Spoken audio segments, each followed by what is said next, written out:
noite. Primeiramente, as boas-vindas nós vamos dar ao nosso Criador. Você já viu que ninguém dá boas-vindas ao Criador? Toda vez aqui, boa-vinda, bom que o irmão veio. Nós estamos aqui recebendo o Paulo aqui hoje, graças a Deus, está precisando de oração, vamos orar pelo Paulo, dar boas-vindas, mas vamos dar umas boas-vindas ao nosso Criador, porque nós temos a convicção, a certeza que Ele está aqui presente. O Espírito Santo está aqui, vai inspirar o irmão José Eduardo, está inspirando o Ayrton na música, inspirando aqui a gente participar, né? Então eu dou boas-vindas a vocês que vieram aqui, agradeço, porque a gente pode ter mais um culto de oração, vamos orar ao nosso Deus. Precisamos orar e muito, muito, porque esse mundo está terrível, está, sabe, agora ainda mais o carnaval que está chegando aí, sabe, é muita droga, muita bebida, muita sem-vergonhice, e nós temos que orar bastante. Então, as boas-vindas a vocês. Queria avisar o seguinte, nós temos os livros ali, ó, já está disponível. Quem comprou, tal. Eu, inclusive, já vou levar 10 hoje. E pra gente, já vou começar a distribuir, vou distribuir lá onde eu trabalho. Então, nós temos já os livros aí. Vamos cantar, vamos ficar em pé? Vamos cantar o hino Restaura. Ok aí, irmão? O hino Restaura?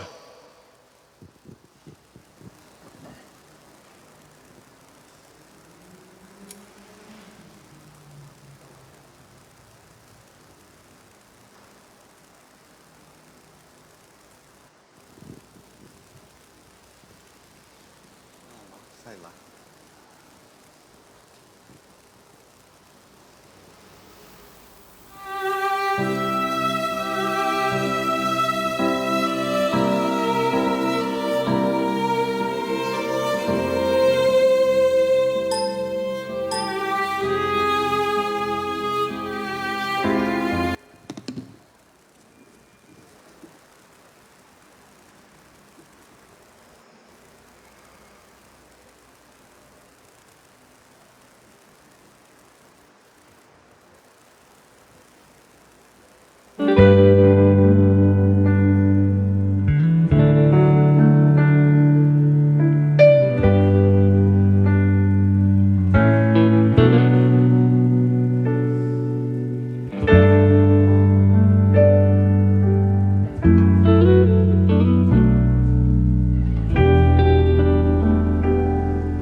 Que todos saibam que Tu és meu Deus, porque Teu é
oração.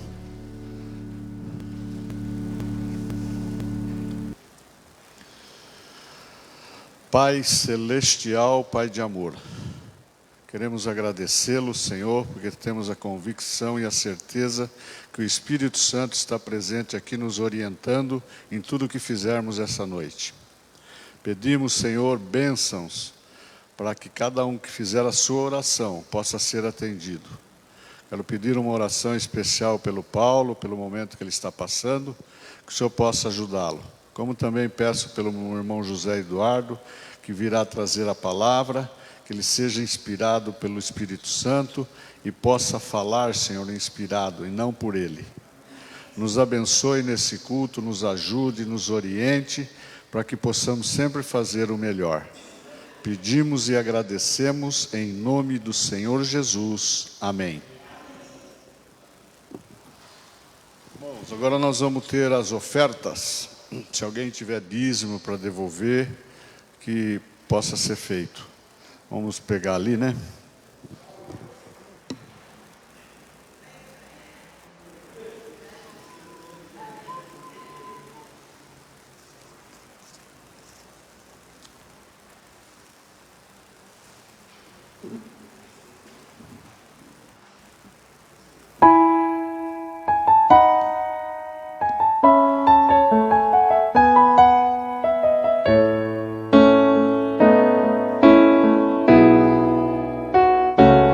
Entregamos o que é teu, ó Senhor, com alegria imensa gratidão por tudo que és, ó Senhor.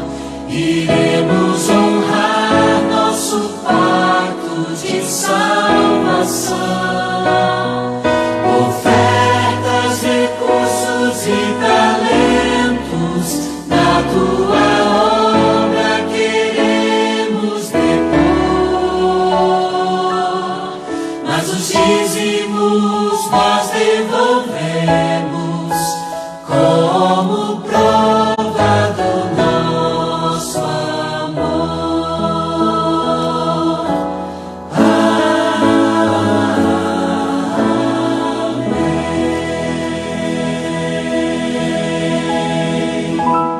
Oremos. Pai celestial, Pai de amor, queremos agradecê-lo, que essas ofertas o Senhor possa aceitá-las, que ela possa fazer o necessário, a ajuda que a igreja precisa e a construção também. Abençoe a cada doador em nome do Senhor Jesus. Amém. Irmãos, agora nós vamos nos reunir para agora nós fazermos os nossos pedidos. O bom seria de dupla, no máximo 3 pessoas. Seria dupla. Eu vou unir ali com o Paulo. Se quiser mais alguém lá participar com a gente, está à disposição. Vamos nos reunir, por gentileza, fazer os nossos pedidos, sendo sucintos, nada de ficar delongando tal, mas fazer o pedido necessário para que Deus possa nos atender. Tá bom?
de mim.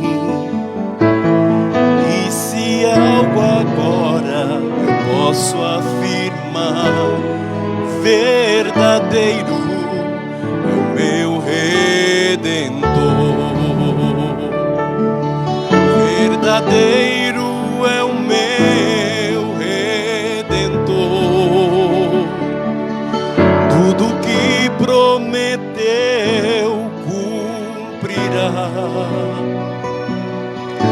Me renova com seu amor. Verdadeiro é meu Redentor.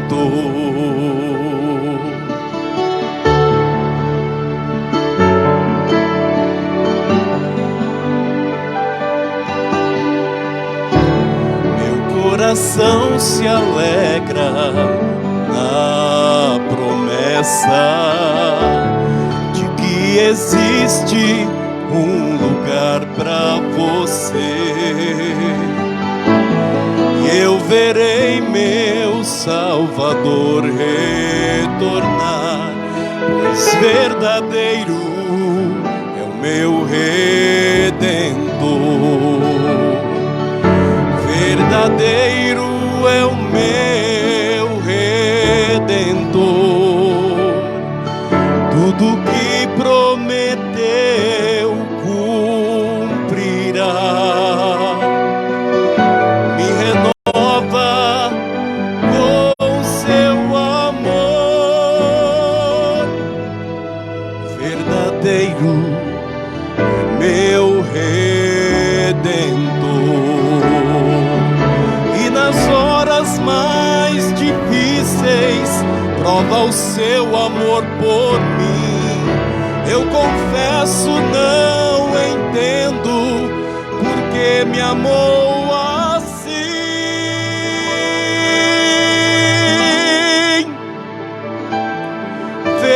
Verdadeiro é o meu Redentor. Tudo que prometeu cumprirá. Me renova com seu amor. Verdadeiro é meu Redentor. Verdadeiro é meu Redentor.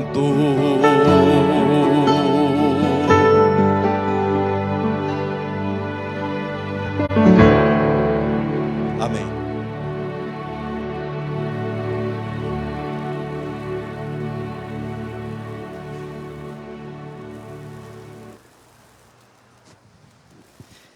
Boa noite, queridos. Alegria ver vocês, já cumprimentei todos vocês, que bom estar com vocês, que bom estar com o pessoal também de casa, da internet, sejam bem-vindos, já foram recebidos pelo Arley, né? Queria dar boas-vindas para vocês também. Muito bom estarmos aqui na casa do Senhor, e hoje é um dia, um culto de oração, um culto especial, como a Arley falou, nós precisamos de muita oração, né, Arley? Porque nós precisamos do nosso Deus, e a oração é o modo que nós nos comunicamos com o nosso Deus, não é?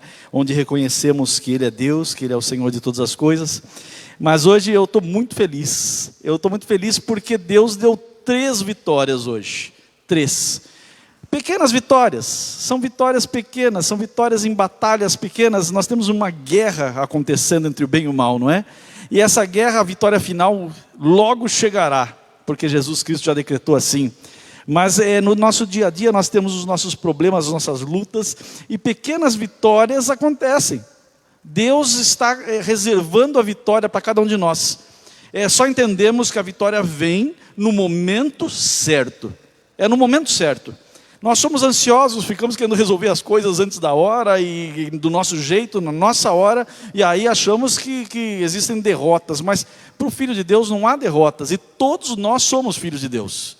Então a vitória vem, ela é certa, vem no momento certo, e a gente tem que entender isso. E hoje eu quero louvar o Senhor, eu não podia deixar de fazer isso aqui pessoalmente, aqui na frente, louvar o nome de Deus, porque Deus é bom, né? Oramos ali, Deus é bom o tempo inteiro, irmãos.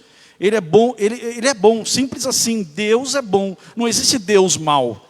Então às vezes você fala assim, não está acontecendo aquilo que eu queria, não está acontecendo no momento que eu queria, Deus é mau. Deus não é mau, entendam, Deus é bom.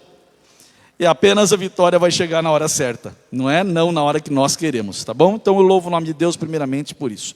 Eu queria também relembrar um pouquinho aqui, nós estamos estudando o livro Desejado de Todas as Nações, livro maravilhoso, né? E eu falo para vocês, não fiquem só na quarta-feira aqui na igreja, leiam o livro. Se você não tem, tem aí o audiolivro, tem na internet. Hoje em dia é fácil, né? É fácil. Leiam um livro, porque a gente aqui, como eu falo sempre, faz um resumo só. Mas quando a gente lê e a gente vê as palavras maravilhosas que tem aqui, a gente é tocado pelo Espírito Santo de Deus, em cada palavra que sai desse livro aqui. Então leiam o livro, esse livro nos leva à palavra de Deus. E eu quero abrir com você a palavra de Deus hoje, no livro de Lucas. Lucas capítulo 4,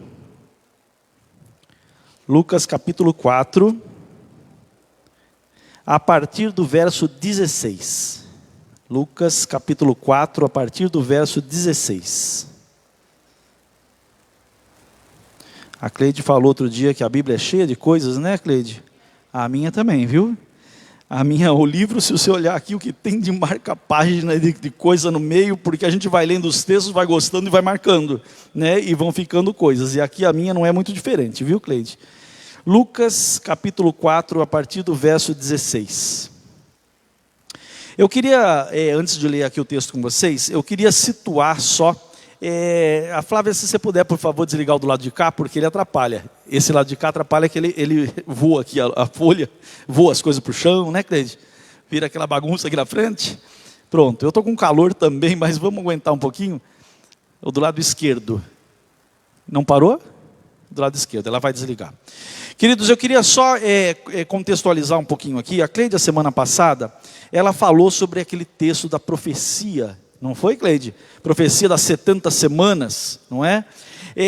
Por que Jesus usa ali, por que foi tocado nesse assunto da profecia das 70 semanas, que a Cleide falou semana passada? Porque Jesus vem a este mundo, e Jesus, quando chega a este mundo e vai falar com os judeus, e vai falar com o seu povo, ele vai para falar para esse povo que ele era aquele que estava predito nas profecias. Não foi isso, Cleide, que você falou?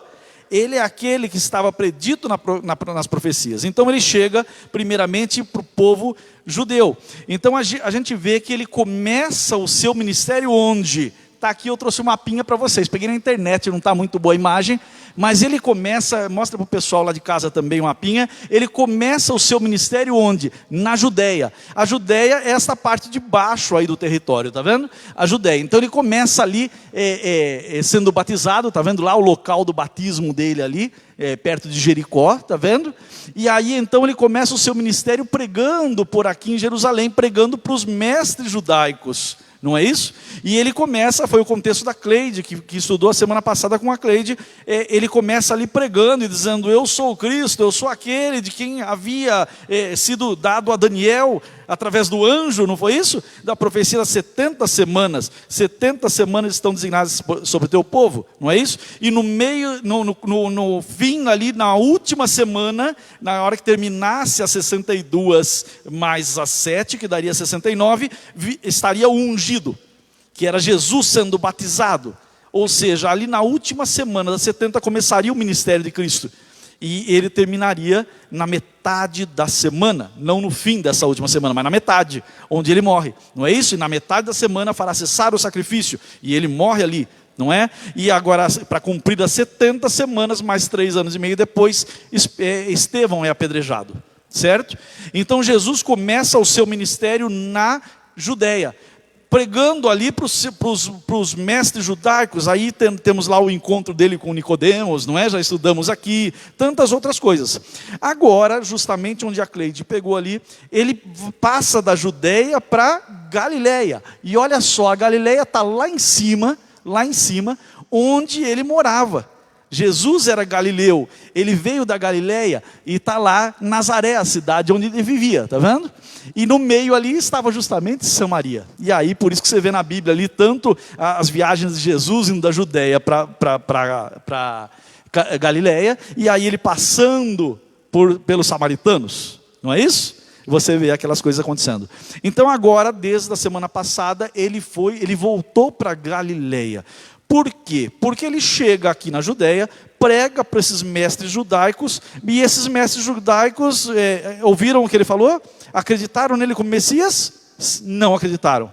Então agora ele fala assim, bom, se esses que estudavam a Bíblia, que são os mestres da lei, que são os mestres da Bíblia, sabiam tudo de cor, se esses não entenderam que eu sou o Cristo, eu vou agora para Galileia.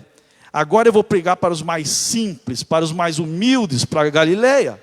E ele volta para o seu lugar, ok? Então agora vamos ler aí o texto bíblico, Lucas capítulo 4, a partir do verso 16. Diz assim: indo para Nazaré, onde fora criado, entrou num sábado na sinagoga, segundo o seu costume, e levantou-se para ler. Note aqui, já o texto nos fala algo, que Jesus tinha o costume de ir na igreja aos sábados, ele era judeu. Ele ia à sinagoga, ele guardava os sábados, não é? E agora era seu costume, então ele entra na sinagoga. E levantou-se para ler. Por que será que Jesus entra na sinagoga e levanta-se para ler? Será que ele era o pregador oficial da sinagoga? Será que é isso? Nós vamos entender já já. Verso 17. Então lhe deram o livro do profeta Isaías, e abrindo o livro, achou o lugar onde estava escrito: o Espírito do Senhor está sobre mim, pelo que me ungiu para evangelizar os pobres, enviou-me para proclamar libertação aos cativos e restauração da vista aos cegos, para pôr em liberdade os oprimidos e apregoar o ano aceitável do Senhor. Tendo fechado o livro, devolveu-o ao assistente e sentou-se. E todos na sinagoga tinham os olhos fitos nele. Então passou Jesus a dizer-lhes: hoje se cumpriu a escritura que acabais de ouvir. Todos lhe davam testemunho e se maravilhavam das palavras de graça que lhe saíam dos lábios e perguntavam: não é este o filho de José? Disse-lhes Jesus: sem dúvida, citar-me-eis este provérbio: médico, cura-te a ti mesmo. Tudo o que ouvimos ter se dado em Cafarnaum, faze-o também aqui na tua terra.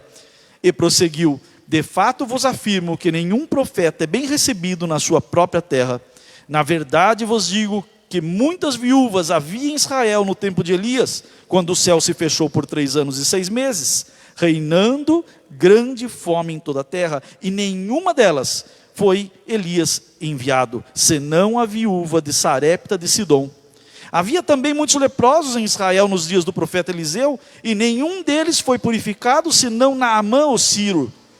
Todos na sinagoga, ouvindo essas coisas, se encheram de ira, e levantando-se, expulsaram-no da cidade e o levaram até o cimo do monte sobre o qual estava edificada, para de lá o precipitarem abaixo.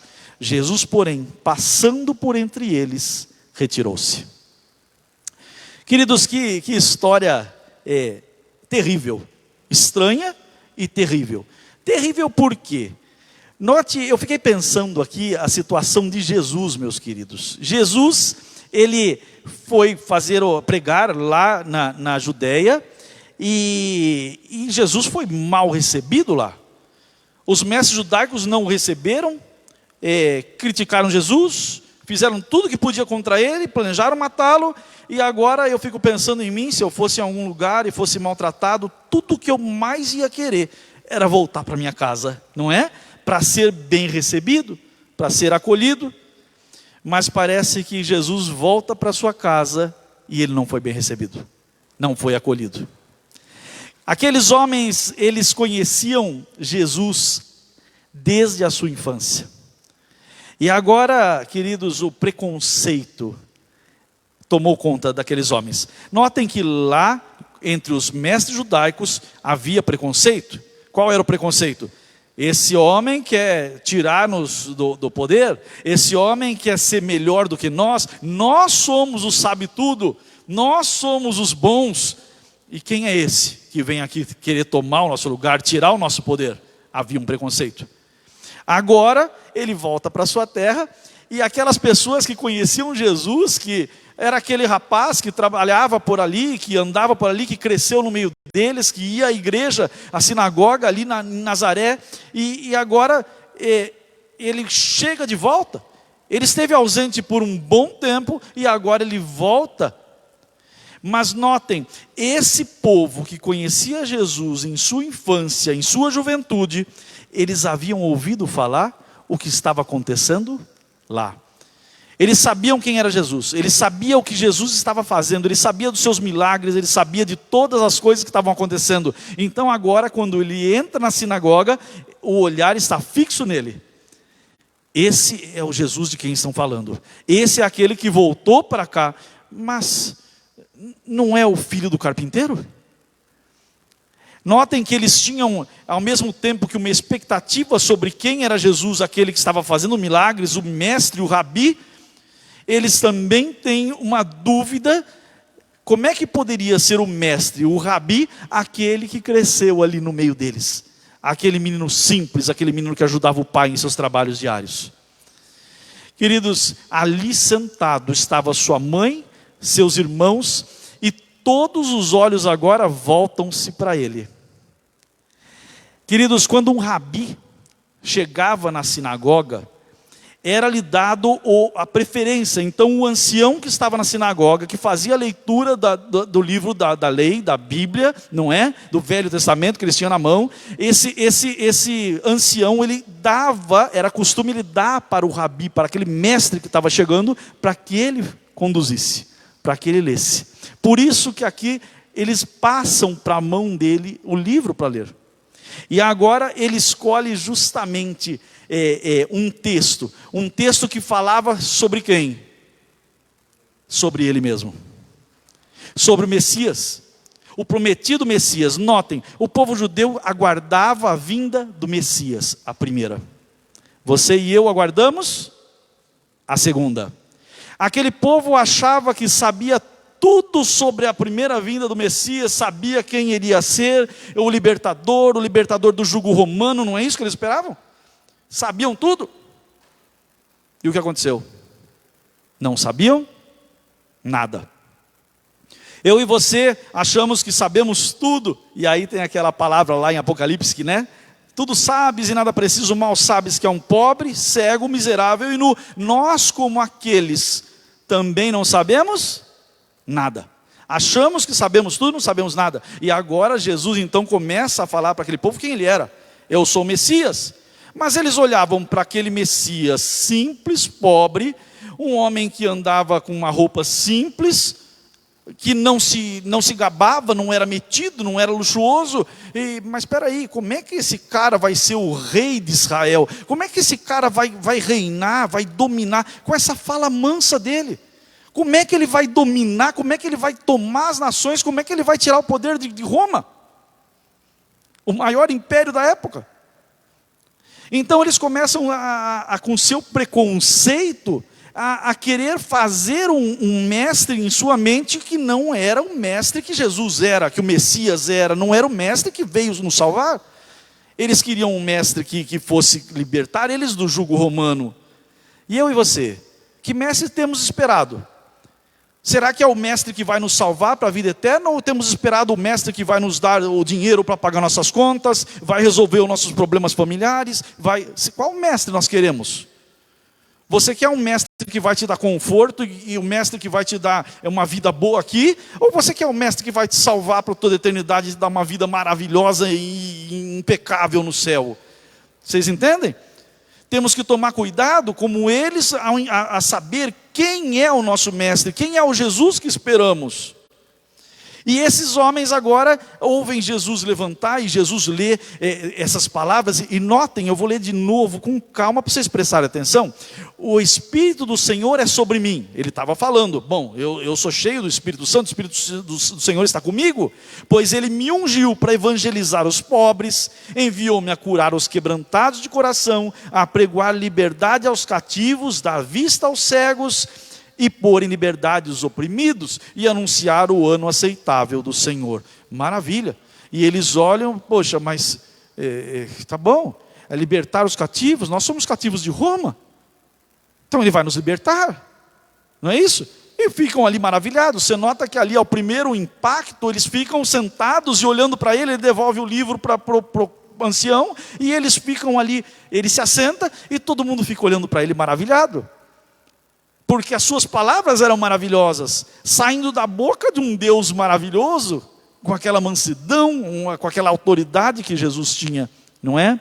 Mas engraçado que ele fecha o livro, dá o livro ao ministro, e agora com aqueles olhos todos fitos, voltando para ele, eles reconhecem que ele tinha algo diferente.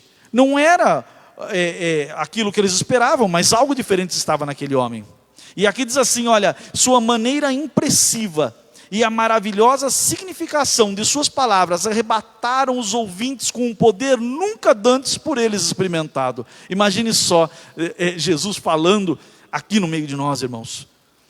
Que maravilha seria, imagine nos nossos olhos olhando e ouvindo as palavras maravilhosas dele saindo da boca dele. Nós também ficaríamos assim, não é isso? Impressionados. E agora, sendo seu coração movido pelo Espírito Santo, eles respondiam com fervorosos améns e louvores ao Senhor. E aí eu fiquei lembrando, puxa, lá na minha igreja também, pregam a palavra e nós amém, não é isso? Não é assim que a gente faz aqui? E eles estavam ali dizendo amém e louvores ao Senhor. Mas quando Jesus fala assim, hoje se cumpriu esta escritura em vossos ouvidos, agora eles tiram os olhos de Jesus e olham para onde? Para eles mesmos. Agora eles notam que eles eram os pecadores que ele veio libertar. Não era do jugo romano. Eles percebem que o que ele estava falando era para eles. Assim como aqueles lá de baixo, aqueles lá da Judeia, haviam se sentido incomodados pelo mestre, agora também o povo lá de cima se sente incomodado. Mas ele veio aqui nos libertar ou ele veio nos criticar?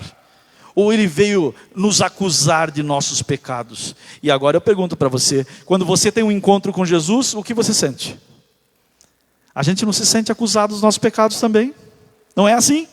Quando você começa a ler a palavra de Deus e você começa a orar e ler e prestar atenção nos versos e você vê a santidade do nosso Deus e a gente vê a pecaminosidade da gente, as nossas falhas, nossos erros, você se sente pequeno, você se sente incomodado, você começa a perceber que é para você, mas eles, ao invés de aceitarem esse Salvador que estava ali para resolver o problema deles, sim, eles tinham problemas, eles se encheram de orgulho.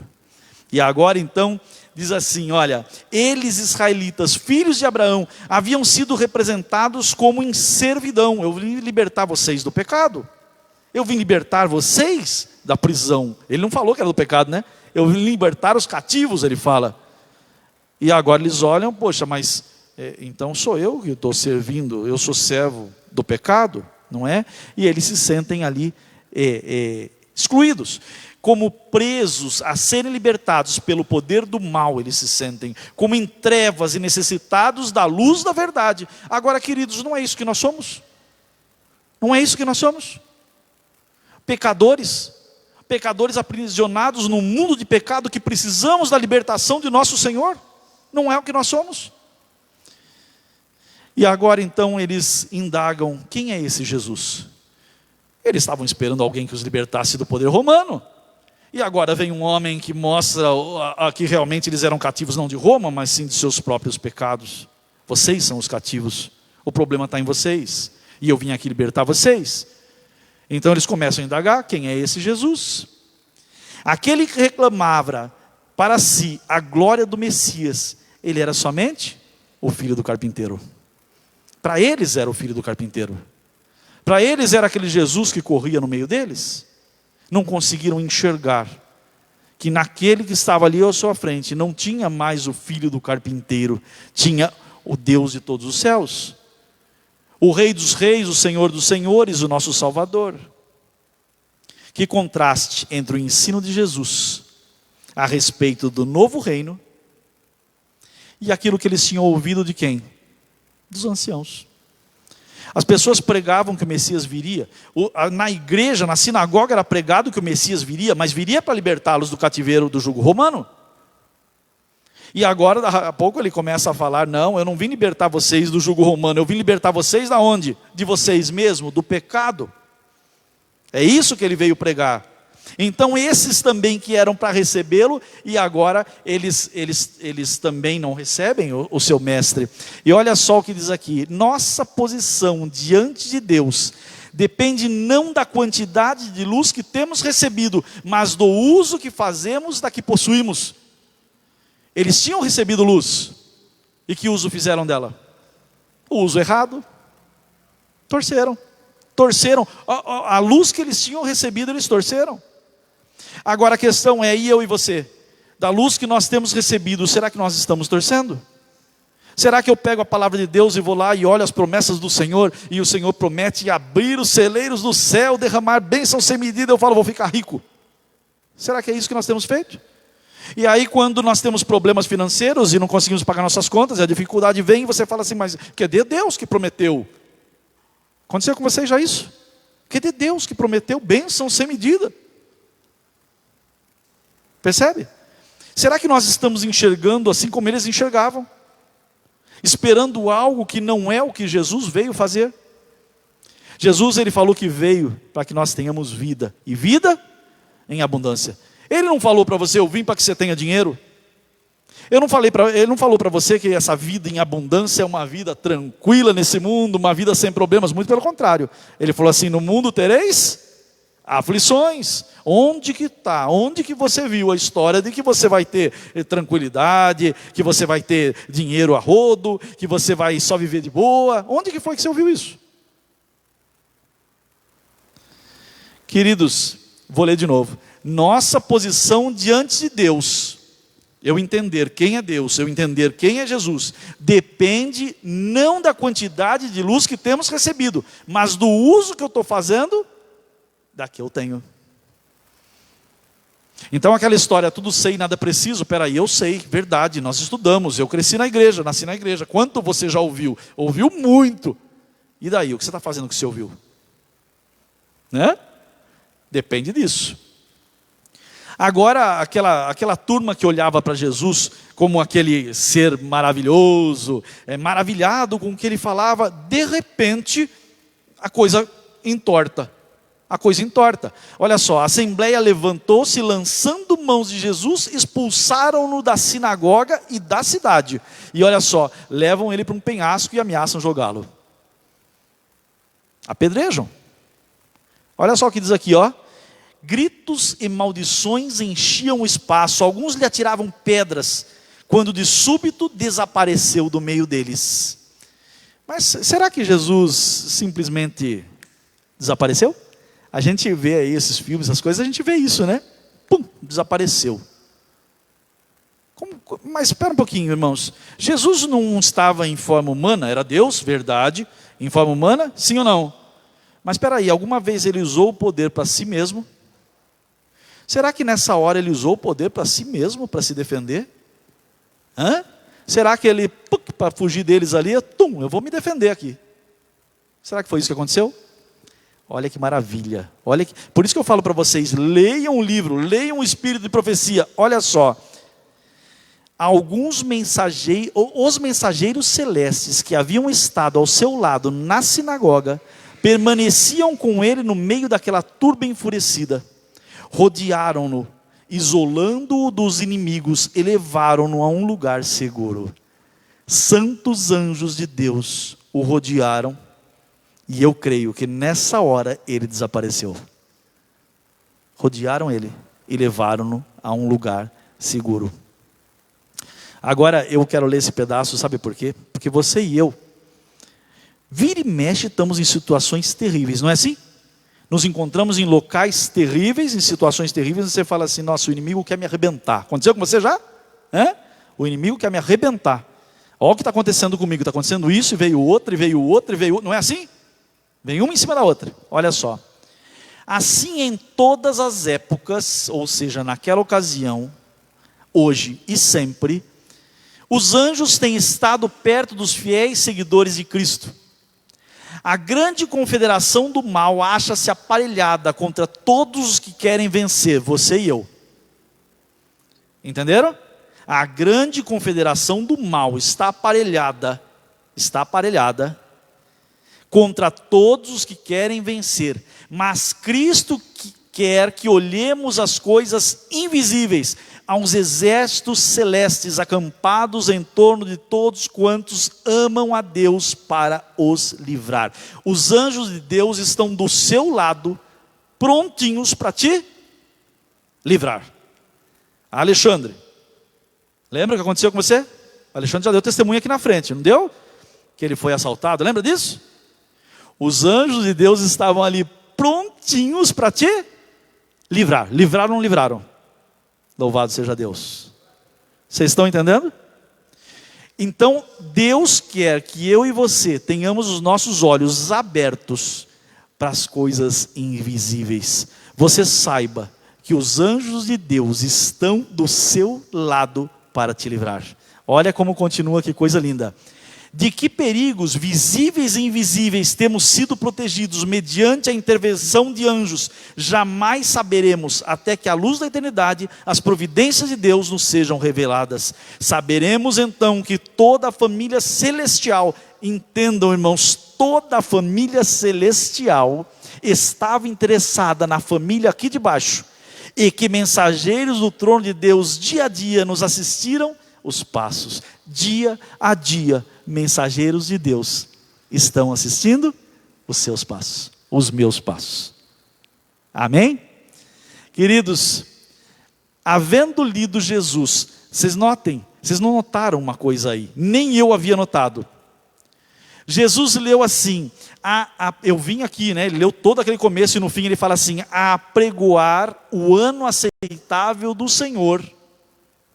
Jesus omitiu um pedaço da frase. Jesus mentiu? Não. Ele omitiu um pedaço da frase. Por quê? Pegue sua Bíblia, vire lá para Isaías 61. Isaías 61. Isaías 61. Olha só o texto que Jesus pegou lá, a Bíblia, na sinagoga, e ele leu. Esse foi o texto que ele leu, olha só. Achou lá? Isaías 61, verso 1. O Espírito do Senhor Deus está sobre mim, porque o Senhor me ungiu para pregar boas novas aos quebrantados, enviou-me a curar os quebrantados de coração, a proclamar libertação aos cativos, e a pôr em liberdade os algemados, e a apregoar o ano aceitável do Senhor. Até aí Jesus leu.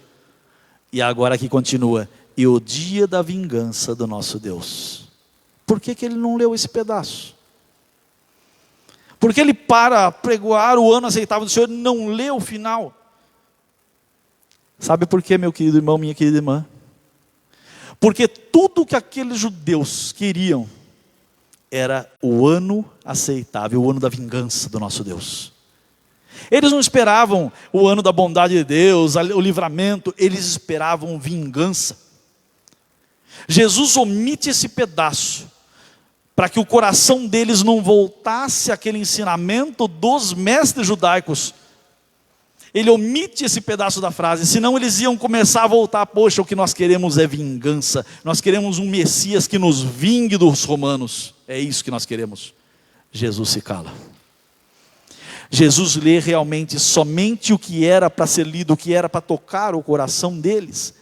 Jesus tinha propósitos, e agora Jesus, naquele dia, na sinagoga, no dia que ele se ergue entre eles, essa era a oportunidade deles aceitarem a Jesus e sua mensagem, deles aceitarem o Messias que veio libertá-los do pecado. E aqui eu e você hoje, esse é o dia de eu e você aceitarmos a verdade.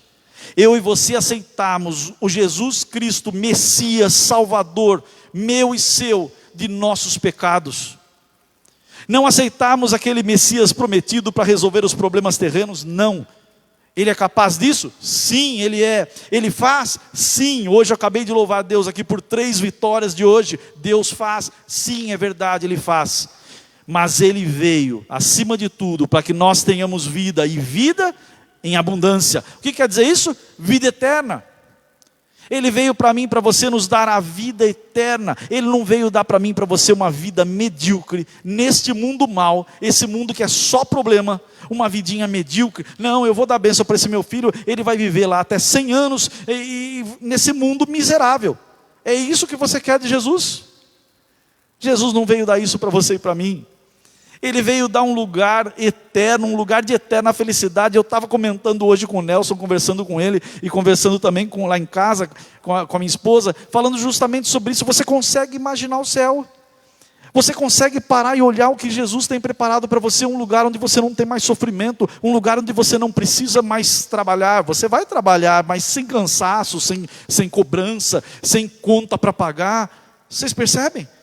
Um lugar onde você trabalha por prazer, onde você não se cansa, onde você planta e o negócio nasce. Eu não preciso mais tirar praga da horta, viu, Edson? Não preciso mais tirar praga, não preciso mais cortar capim, porque agora você planta e aquilo brota, e é maravilhoso e é perfeito. Você consegue imaginar isso? Você consegue imaginar um lugar onde eu e você vamos ficar eternamente conversando? Consegue, Alexandre? Não tem mais horário para ir embora.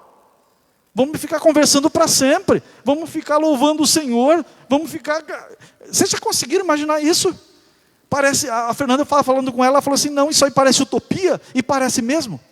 A Bíblia diz que o olho não viu, ouvido não ouviu, e mente nenhuma consegue imaginar o que Deus tem preparado para nós. Então que nós possamos nessa noite entender, Jesus é o Messias prometido. E Ele veio, Ele morreu e pagou o preço do nosso pecado para nos dar vida eterna. Amém?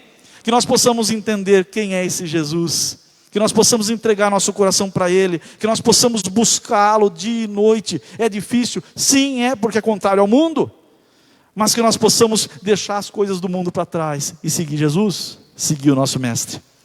Se esse é seu desejo nessa noite, eu convido você a cantar comigo esse hino tão lindo, que é um pedido seu e meu, para Jesus tomar o nosso coração. Vamos ficar em pé. Toma o meu coração.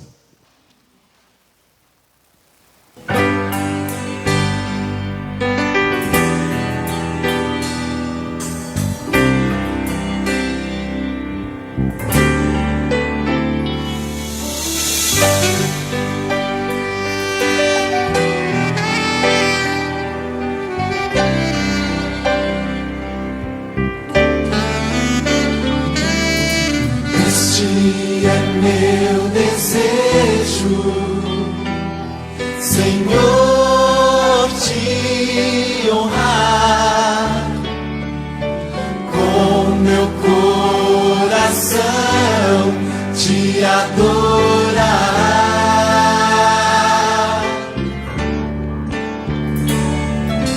Tudo que há em mim te dá louvor, só a ti adoro, meu Senhor.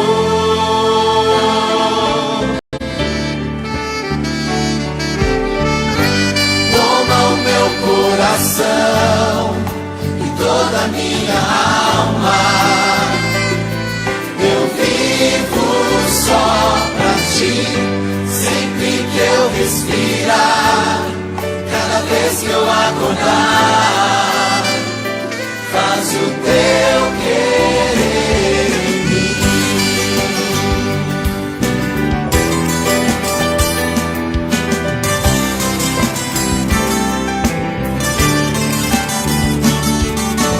Este é meu desejo, Senhor, te honrar com meu coração.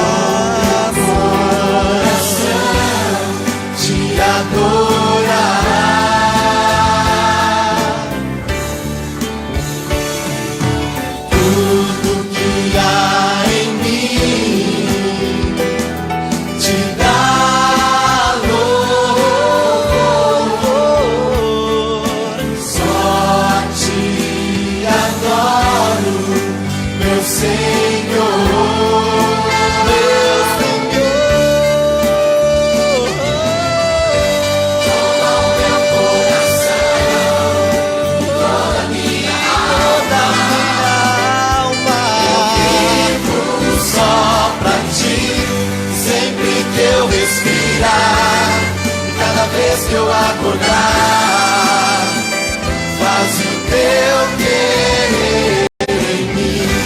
Toma o meu coração, toda a minha alma, eu vivo só pra ti.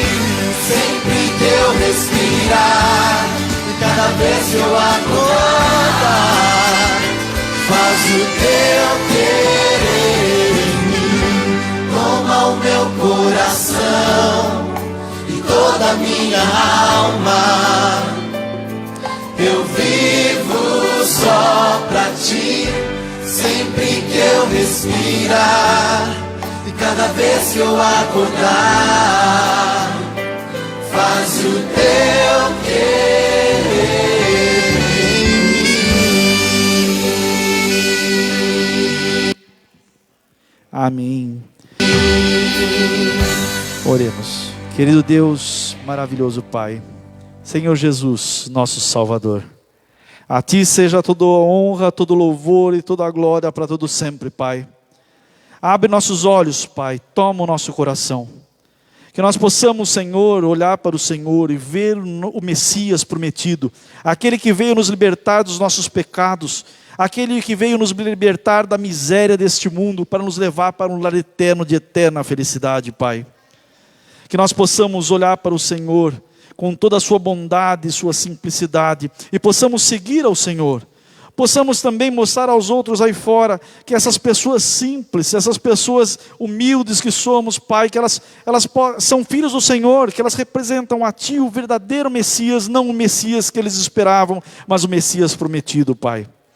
Pai querido, enche o nosso coração do Senhor, perdoa os nossos pecados, somos tão pequenos e falhos, Pai, mas habita em nós, Pai querido, para que nós possamos ser essa pessoa que as pessoas olham e veem o Senhor Jesus.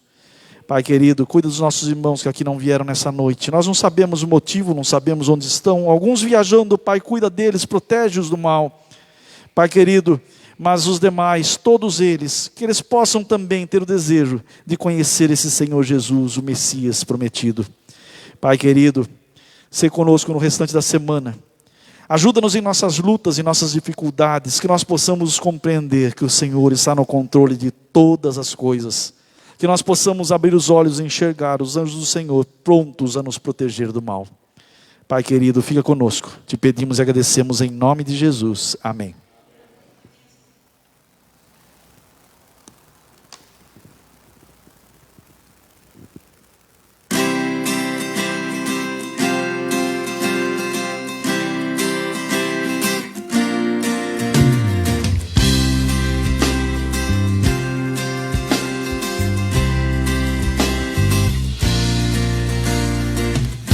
Senhor, em mim habitar, pois quero ser templo teu. Quando eu sair deste lugar, que Jesus permaneça em mim. Permaneça